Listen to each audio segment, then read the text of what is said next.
I guess Marine Le Pen, which is the further right candidate in the French elections that are going to be coming up in 2027, has now been barred from running because she's been found guilty of embezzlement.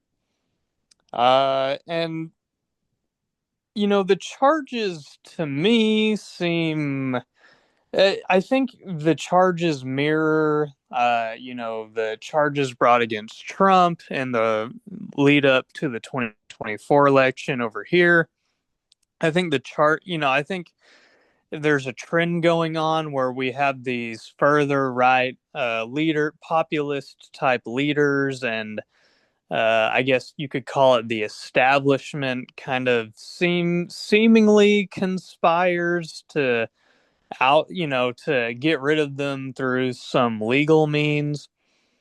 Uh, but because honestly, I mean, much like the Trump cases, which I thought were a little silly, pedantic, perhaps, this one also seemed to be such a gotcha on a technicality.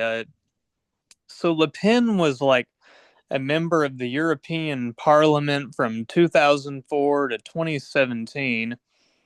And these charges are for the 2004 to 2016 period. And, I guess the allegations are, well, she's been convicted of it, but it is that the party used lawmaker assistants who were paid with European Parliament funds to perform tasks for her party, the National Rally, that were unrelated to EU official business. So basically, she used staffers for a function that was not their intended role, EU staffers, that is, and instead used it to, I guess, better her own party, but there was no personal enrichment going on. It's not like we're talking about, like $4 million or euros, I guess, over the course of, like 13 years, I guess, 12, 13 years. And to me, it's like, well, if these staffers had a salary of like 50,000 or something, we're talking, if you divvy it up 12, 13 years, it's like 300,000 a year or so of misappropriation. So we're like talking like what, five or six staffers getting like, doing business that they shouldn't have, you know, maybe they shouldn't do it, but I don't know if this quite rises to the level of barring the leading, you know, uh, candidate in their parliamentary system from running. That seems, if anything, you would think that these establishment types over in Europe would know not to do this, because if anything, that only like Emboldened, over sir. here in America, that probably worked out in Trump's favor. So I think if anything, she might get a boost from this, or at least her party might. I don't know if she'll actually be able to run, but what are your thoughts on this in general? Yeah, and I just want to be super clear with the audience. I've got a very surface level understanding of not just this story, but honestly, like European politics as a whole. I couldn't tell you all the different parties within each country. No way.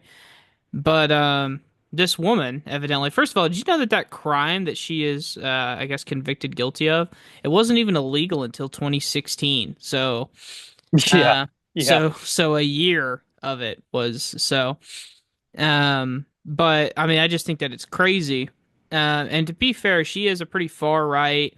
Her party, if everything I've read has said that she's an anti-immigration party. Like that's really like their roots, their core is what they are. Which is crazy because the National Rally used to have like deep, deep anti-Semitic roots, right? But she's kind of pulled that from that to like pretty much at this point mainstream French politics, you know? Oh yeah. I would describe her as more of a Trumpian type character now. Her father, Jean-Marie Le Pen, I believe was his name. He was the more further right one, and I think she disavowed him at one point, although she later said she regretted that. But she did distance herself from him. I believe she's more of a Zionist as well. I don't think she Typically has how it really. goes, huh? Yeah, yeah. Um, yeah, I mean it's really weird because like obviously Macron is termed out, right? So he can't run again in 27. So um this woman and this party as a whole, obviously with all these mass migrations into Western Europe, has really pushed this anti-immigration sentiment, right? And who knows? Maybe they realized they couldn't beat her, and so they're like, "Well, let's try and politically kill her on a technicality." Like is what it is. But I'll tell you this: they had to make that calculation if that's what they did, right? They knew that this was not going to be popular, right? If anything, this is going to embolden the National Rally Party, right? So whoever is going to be her replacement, right? And my understanding is that she already has one, right? It's a young guy, right? It's basically her protege, right? This Yeah. There's speculation that maybe other figures could come, but yeah, that one guy, I I read his name and I've since Jordan forgot it. Badella.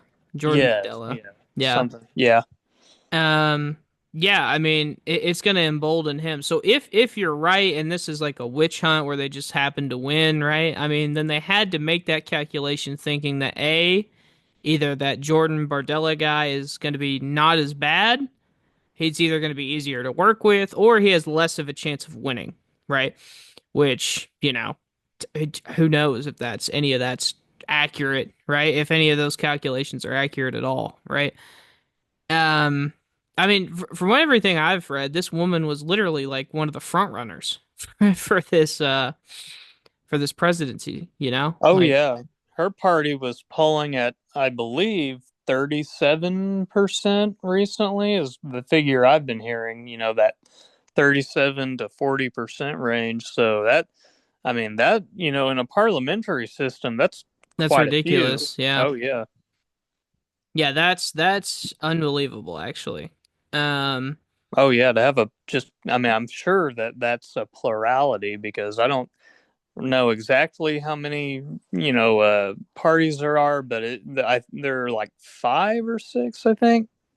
right. I could be wrong, but I have no idea. Don't get me lying to you, But um yeah, I mean in terms of like is this good? I mean from everything that I've seen too is that she can appeal this process, but it's gonna by the time the court likely takes it up in France, it's gonna be past the 2027 elections. So essentially like this is gonna ban her, right? Like she doesn't like there really is no off ramp here for her, you know? yeah, that's the impression I got, that I don't think there's really any way she can get back into the race, but maybe her party performs exceptionally well because of this. Who knows? Uh, and you know, it's funny because something similar happened in Romania where the guy won in the election in December, but basically I don't know what it's called. I believe it was like the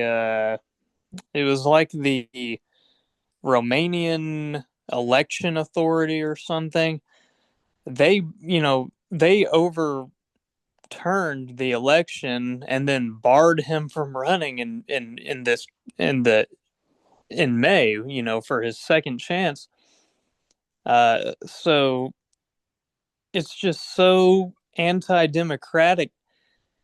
It's laughable. And and I have a lot to criticize like people like JD Vance about, but just like how we were talking about in our last segment, he was like the only voice of reason, and he was criticizing the Europeans at that one conference about a month ago about what happened in Romania.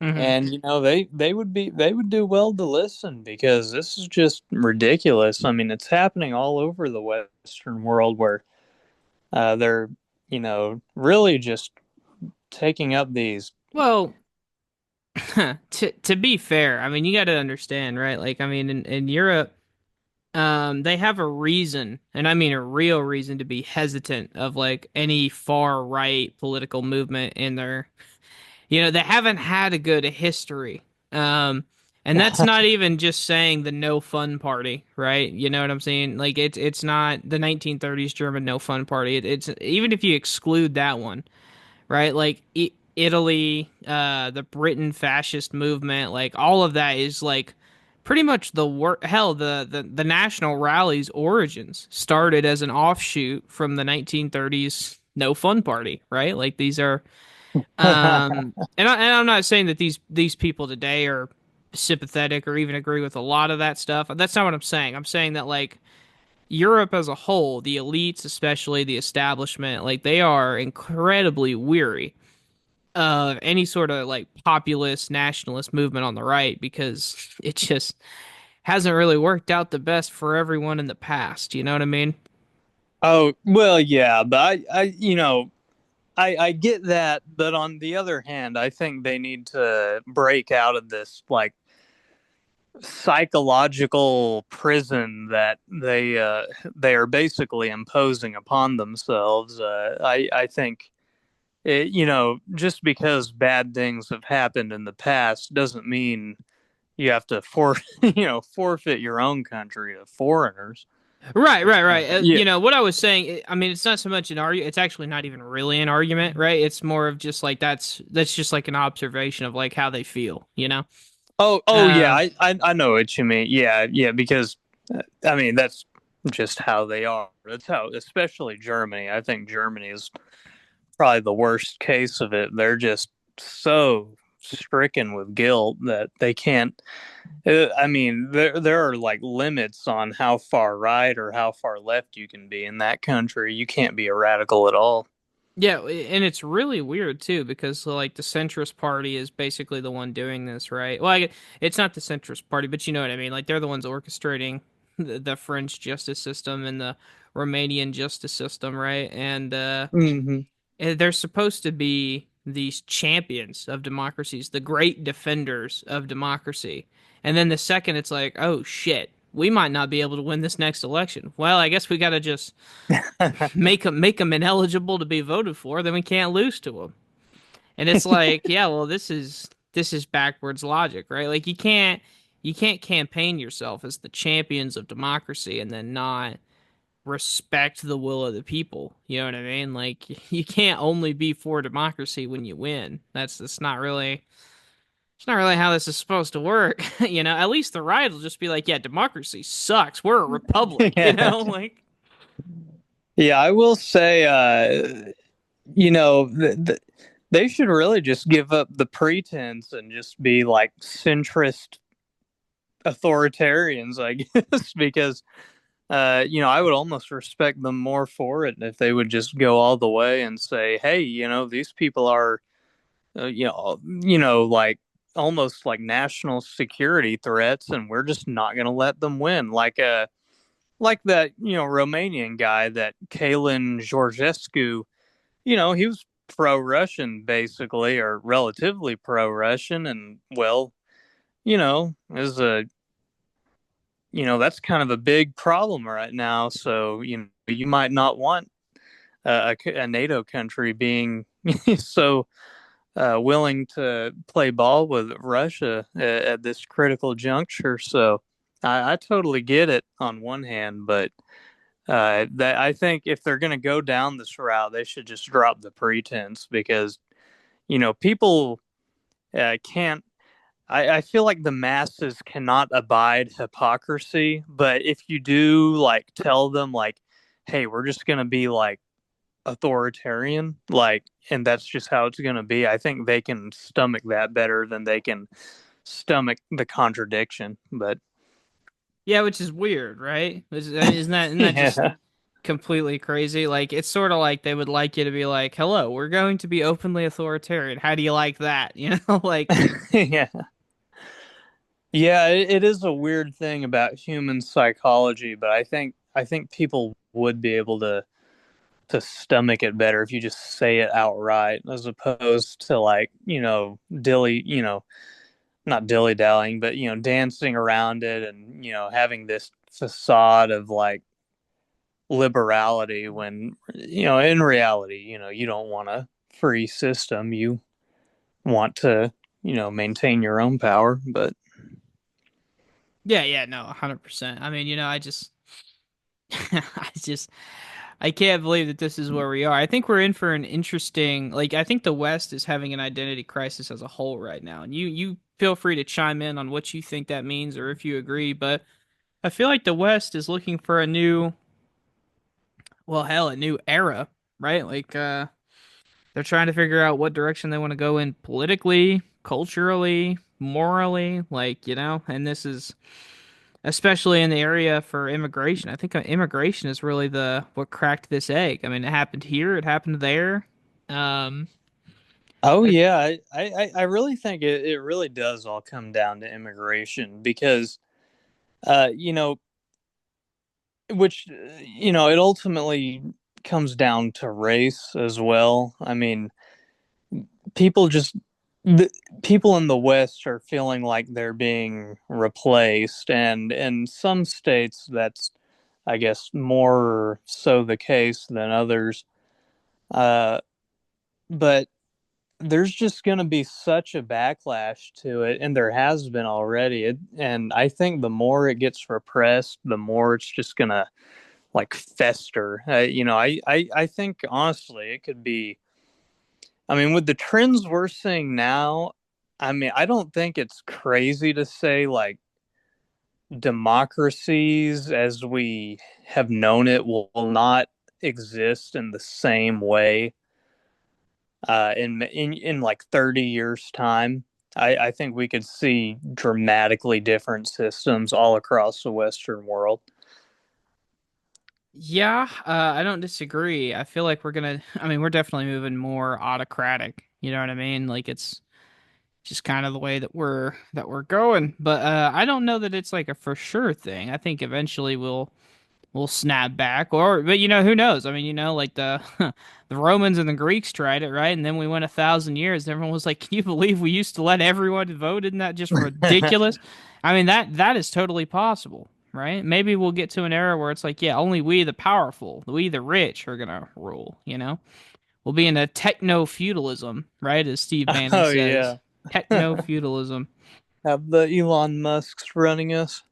Yeah, I But do. Yeah, go ahead. Sorry. oh, well, just back to that other point. I do think though that there is a way to save democracy. I think, these liberal governments, they just need to totally clamp down on immigration and then remigrate a lot of these recent arrivals. I think that would probably cool. Like I think it really just all stems from that, honestly. And some of it is like the cultural stuff as well, like the increased liberality, the secularization. But I think that's a relatively small part of it. I think most people are basically happy to be fairly liberal, but when people feel like their own existence is under threat, they're just not going to be willing to.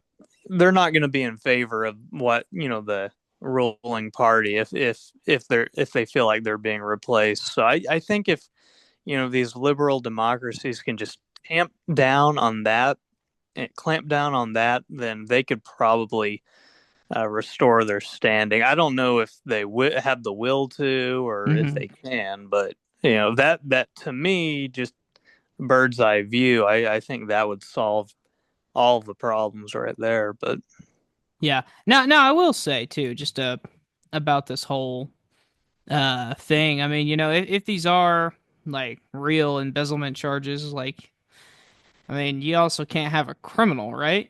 Like you can't have a criminal. Or do you see this as like purely like politically trumped up in nature? well, it's one of those things. It's like with the Trump case, like Trump cases. You could say, according to the letter of the law, he was probably guilty on most, if not all, of the things. Of the four main things. But the problem is that if you're going to go down this route where where it's like all these charges they come off as like technicalities and as like unserious, they come off as just totally political because of that. I think more damage is done by pursuing these legal lines of attack than like than like some minor corruption going on, because ultimately I don't see this as being like a really, from what they've described, I don't see this as being a very big deal. Maybe she shouldn't have, she probably shouldn't have done it, but for these are wealthy governments. 4 million over the span of over 10 years. I mean, to us it'd be a lot. To any individual person, that's a lot of money. But in the grand scheme of things, that's really just not that much money. And the consequences of